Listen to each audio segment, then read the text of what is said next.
వ్యతిరేకిస్తూ క్రిమినల్ విధానాన్ని వ్యతిరేకిస్తూ ప్రైవేట్ రంగాల్లో ఎస్సీలకి రిజర్వేషన్లు అమలు చేయాలని ఎస్సీలు తీసుకునే వరకు యొక్క ప్రభుత్వానికి మా యొక్క రాష్ట్ర వ్యాప్తంగా ఉన్నటువంటి ఆ యొక్క రిజర్వేషన్ వర్గీకరణని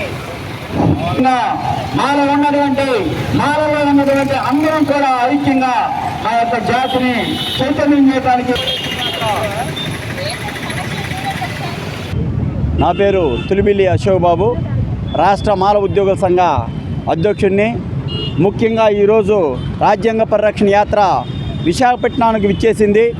ఈ యొక్క రాజ్యాంగ పరిరక్షణ యాత్ర ఆగస్టు 3న కుప్పం నుండి ప్రారంభమై ఎస్సీ వర్గీకరణకు వ్యతిరేకంగా, అదేవిధంగా ఎస్సీల మీద జరుగుతున్న దాడులను వ్యతిరేకిస్తూ, అదేవిధంగా ఎస్సీ జనాభా పెరిగిన దానికి అనుగుణంగా 20% రిజర్వేషన్ శాతం పెంచాలని, అదేవిధంగా మరి ముఖ్యంగా దళిత క్రైస్తవులు కూడా ఎస్సీ రిజర్వేషన్ హోదా ఇవ్వాలని, ప్రైవేట్ రంగాల్లో రిజర్వేషన్లని అమలు చేయాలని, ఎస్సీ రిజర్వేషన్ వర్గీకరణని ఈ యొక్క కేంద్ర రాష్ట్ర ప్రభుత్వాలు వెనక్కి తీసుకునే వరకు కూడా అన్ని పార్టీలకి, అన్ని వర్గాలకు అతీతంగా మాలలందరం కూడా చైతన్యం చేస్తూ రాష్ట్ర వ్యాప్తంగా కూడా ఈరోజు రాజ్యాంగ పరిరక్షణ యాత్ర చేస్తున్నాం.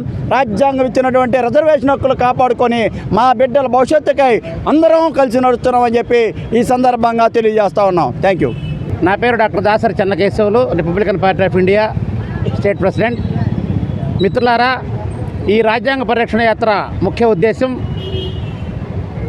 సుప్రీంకోర్టు గత సంవత్సరం ఆగస్టు 1వ తేదీన తన తీర్పులో 565 పేజీల తీర్పులో 432 సార్లు ఆర్టికల్ 341ను సవరించకుండా కేటగరైజేషన్ చేయలేమని చెప్తూ అవకాశం ఉంది కాబట్టి ఉప కేటగరైజేషన్ అంటే ఉపవిభాగం, సబ్ క్లాసిఫికేషన్ మాత్రమే చేయమని, ఎవరైతే వెనకబడ్డ వర్గాలు ఉన్నారో వాళ్ళని గుర్తించి వాళ్ళ డేటా తీసుకొని వాళ్ళకి ప్రత్యేక సదుపాయాలు మాత్రమే కల్పించండి.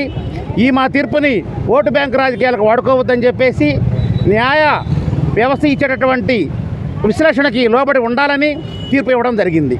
కానీ మన గౌరవ చంద్రబాబు నాయుడు గారు, మీకు మేము విన్నవించేది ఏంటంటే, మీరు ఏకంగా రాజ్యాంగాన్ని ధిక్కరించారు, సుప్రీంకోర్టు తీర్పును సైతం తోసిరాజని మీ మనసులో ఉన్నటువంటి ఎస్సీ కేటగరైజేషన్ చేయడం జరిగింది.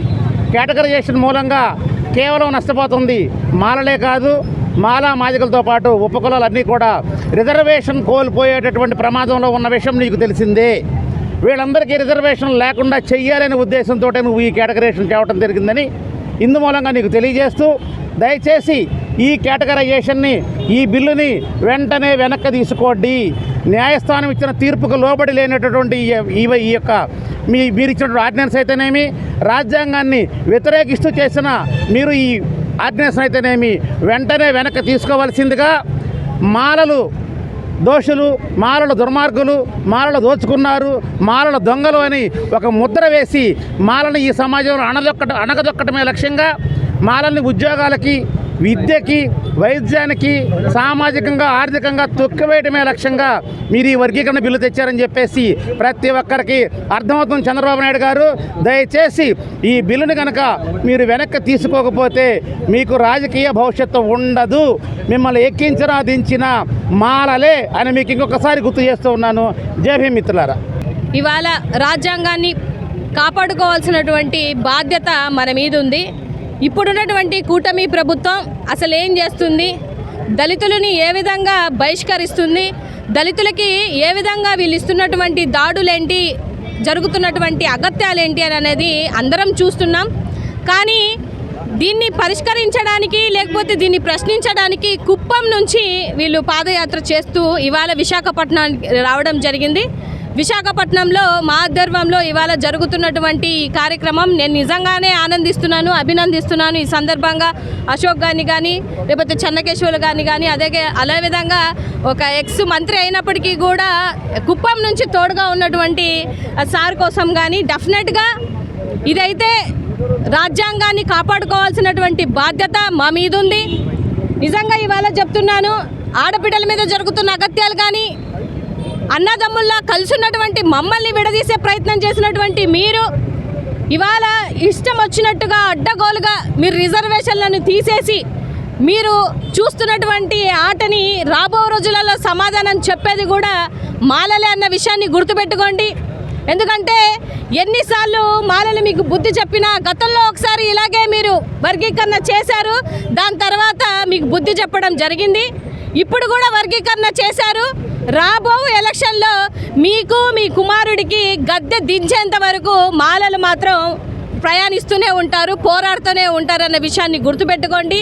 ఇప్పటికైనా మీరు చేసినటువంటి ఏదైతే అన్యాయం ఉందో దాన్ని వెనక్కి తీసుకుంటారని, ఆర్టికల్ 341 ప్రకారం రాజ్యాంగానికి లోబడి మీరు తీసుకోవాల్సినటువంటి ఏవైతే నిర్ణయాలు మార్చుకుంటారని ఈ సందర్భంగా నేను తెలియజేస్తున్నాను.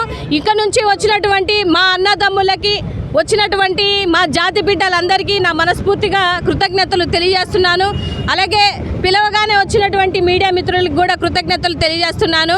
చివరిసారిగా చెప్తున్నా, ఖబర్దార్ ఉన్నటువంటి కూటమిలో ఉన్నటువంటి ప్రతి ఒక్క నాయకుడికి చెప్తున్నాను, మిమ్మల్ని మీ గద్దె దించేది మాత్రం మాలలే అని గుర్తుపెట్టుకోవాల్సిందిగా ఈ సందర్భంగా తెలియజేస్తూ జై భీమ్. పరిరక్షణ యాత్ర ఆగస్టు 3న మొదలైంది కుప్పంలో. ఈరోజు విశాఖపట్నం వాకా వచ్చింది. దాదాపు 700 కిలోమీటర్లు ప్రయాణమై విశాఖపట్నం నడిబొడ్డులో చేరి 2 మాటలు చెప్పక తప్పదు. చంద్రబాబు నాయుడికి దళిత్ కెమిస్ట్రీ తెలియదు. ట్రాప్లో పడ్డాడు, పప్పులో కాలేశాడు చంద్రబాబు నాయుడు. స్టాలిన్ పక్కనే ఉన్నాడు, ఆయన కంటే అనుభవంలో తక్కువ. ఈయన 15 ఏళ్ళు ముఖ్యమంత్రి, ఆయన 5 ఏళ్ళు పూర్తి చేసుకోబోతున్నాడు. అక్కడ కూడా మాలా మాదిగలు ఉన్నారు. ఆయన ఎంత చక్కగా ముందుకు చేసుకొని వెళ్ళాడు. మరి ఉత్తరప్రదేశ్ రాష్ట్రంలో కూడా ఉన్నారు మాలా మాదిగలు, అక్కడ ఎందుకు చేయలేదు? చీఫ్ మినిస్టర్ అక్కడ, బీజేపీ వాళ్ళు అక్కడ ఎందుకు చేయలేదు? స్టాలిన్ ఇక్కడ ఎందుకు చేయలేదు? తెలివిగా వాళ్ళు వెళ్ళారు. చంద్రబాబు నాయుడు పప్పులో కాలేశాడు. దీనివల్ల నష్టం. వెంటనే వర్గీకరణ వెనక్కి తీసుకోవాలని నేను సున్నితంగా ఆయనకు తెలియజేస్తాను.